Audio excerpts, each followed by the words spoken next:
We released Terror Storm, A History of Government-Sponsored Terror, in July of 2006. And since then, in just 1 year, it's received more than 7 million views on Google and YouTube alone. We're now releasing Terror Storm 2nd edition with more than 17 minutes of added, powerful information documenting government-sponsored terror.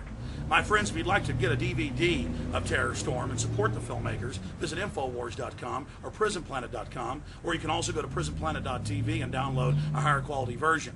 But whatever you do, please spread this free video to everybody you can so that they can wake up to the fact that the New World Order is real and is attacking the people. God bless you. Here is Terror Storm, 2nd edition.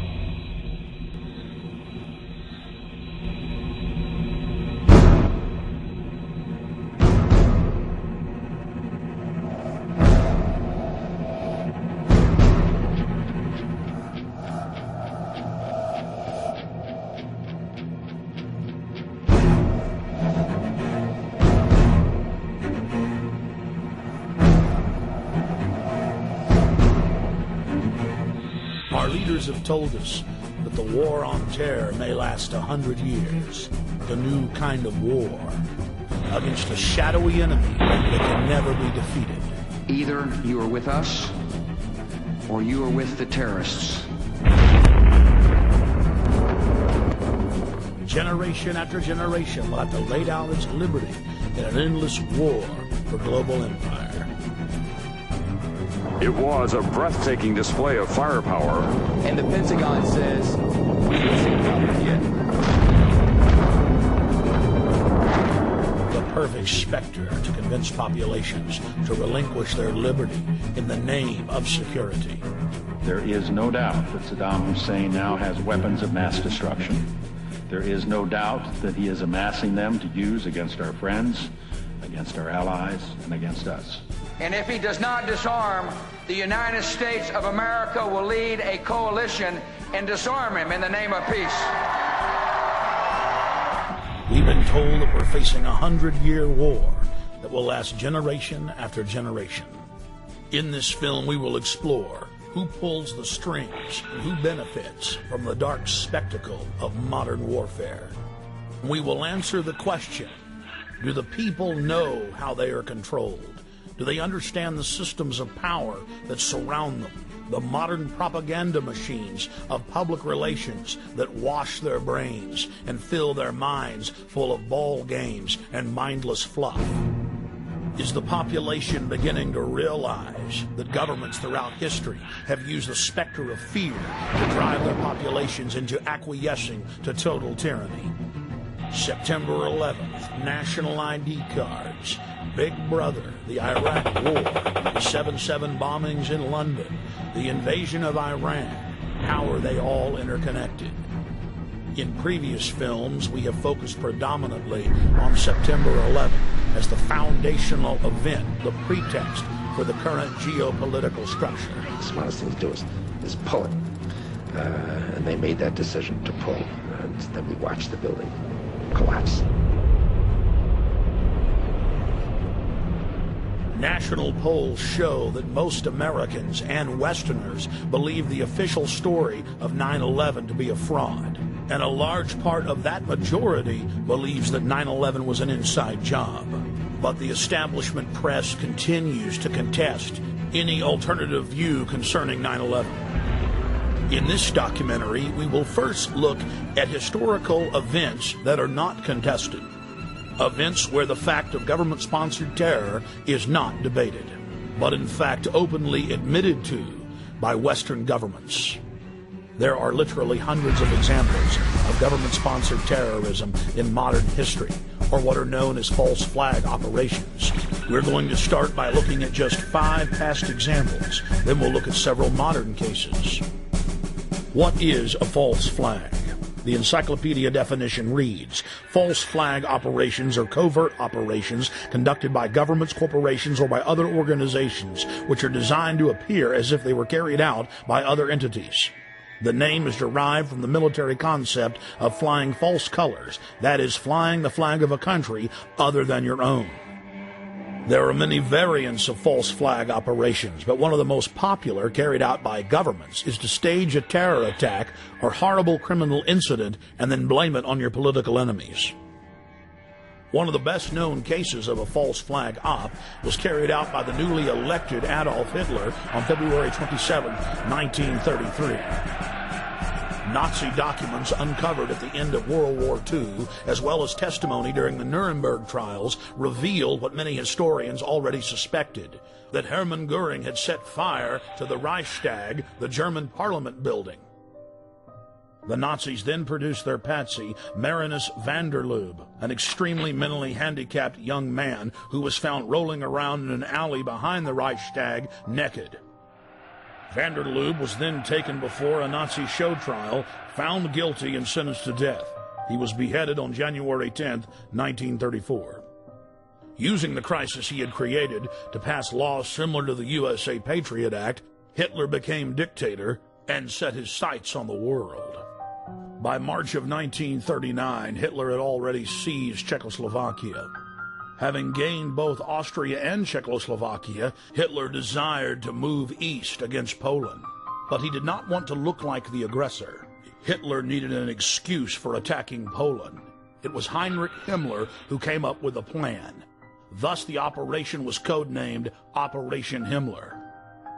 On the night of August 31st, 1939, the Germans took an unknown prisoner from one of the concentration camps, dressed him in a Polish uniform, took him to the town of Gleiwitz on the German-Polish border, and then shot him.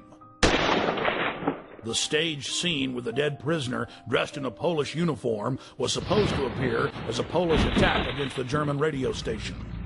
German radio, newspapers, and newsreels were flooded with images of what appeared to be a dead Polish soldier who had dared attack the Reich. Now Hitler had his excuse to invade Poland, and the nightmare of World War II had begun.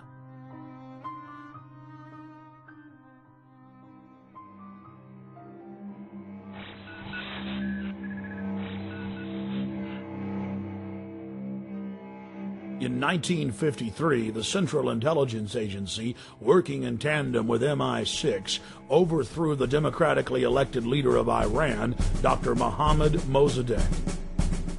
Mossadegh had been educated in the West, was pro-America, and had driven communist forces out of the north of his country shortly after being elected in 1951. Mossadegh then nationalized the oil fields and denied British Petroleum a monopoly. The CIA's own history department at CIA.gov details how U.S. and British intelligence agents carried out terror attacks and then subsequently blamed them on Mossadegh.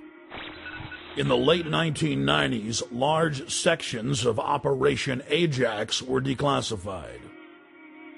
Those who manipulate this unseen mechanism of society constitute an invisible government, which is the true ruling power of our government. We are governed, our minds are molded, our taste formed, our ideas suggested, largely by men we have never heard of. Nazi propaganda minister Joseph Goebbels publicly praised Bernays on many occasions and stated that Bernays' work was the blueprint used by the Nazis to seize control of the Reich.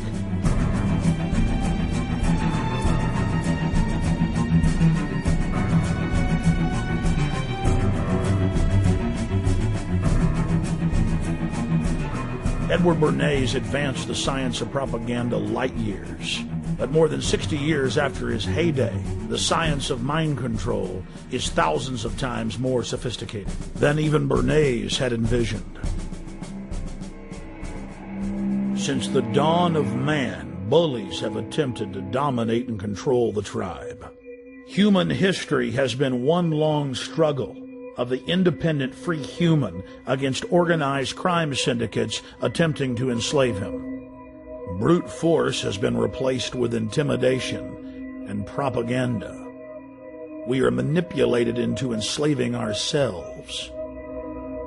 We are conned into believing that the establishment is our loving keeper and not our parasitic master. The New World Order architects are a group of predatory control freaks who have enslaved humanity and are desperate to keep control of their cattle. The elite is threatened by independent free humans who control their own destinies. They're threatened by intelligence, by beauty, by honor, by family. They seek to control and steer the destiny of humanity in a direction that secures their power monopoly forever. They are sadistic. They are callous. They think nothing of human life, only control and keeping that control. The entire world is being engineered, designed to be a prison planet, a control grid over free humanity, where no dissent is tolerated. Once you realize that the establishment is laughing at you, you can begin to research the truth and start fighting back. Once you understand their game plan, it's very easy to defeat. Knowing who your enemy is half the battle. Taking action is the other half. We released Terror Storm, A History of Government-Sponsored Terror, in July of 2006. And since then, in just 1 year, it's received more than 7 million views on Google and YouTube alone. We're now releasing Terror Storm 2nd edition with more than 17 minutes of added, powerful information documenting government-sponsored terror. My friends, if you'd like to get a DVD of Terror Storm and support the filmmakers, visit Infowars.com or PrisonPlanet.com, or you can also go to PrisonPlanet.tv and download a higher quality version. But whatever you do, please spread this free video to everybody you can so that they can wake up to the fact that the New World Order is real and is attacking the people. God bless you. Terror Storm, 2nd edition.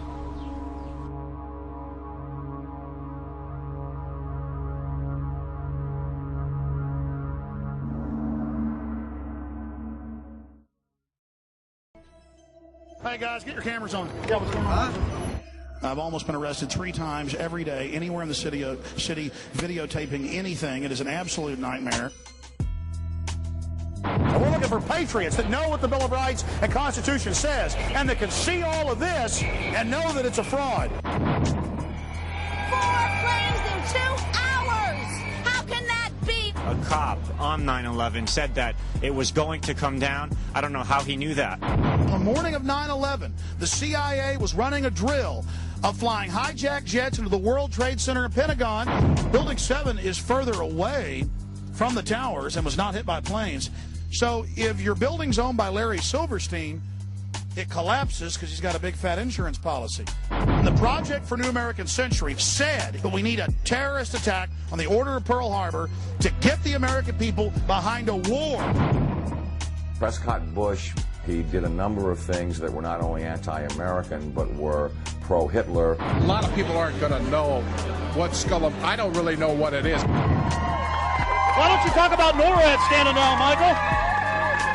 Why not the really hardcore 9/11 issues? Thank you, and goodbye. The ritual? That's none of your damn business.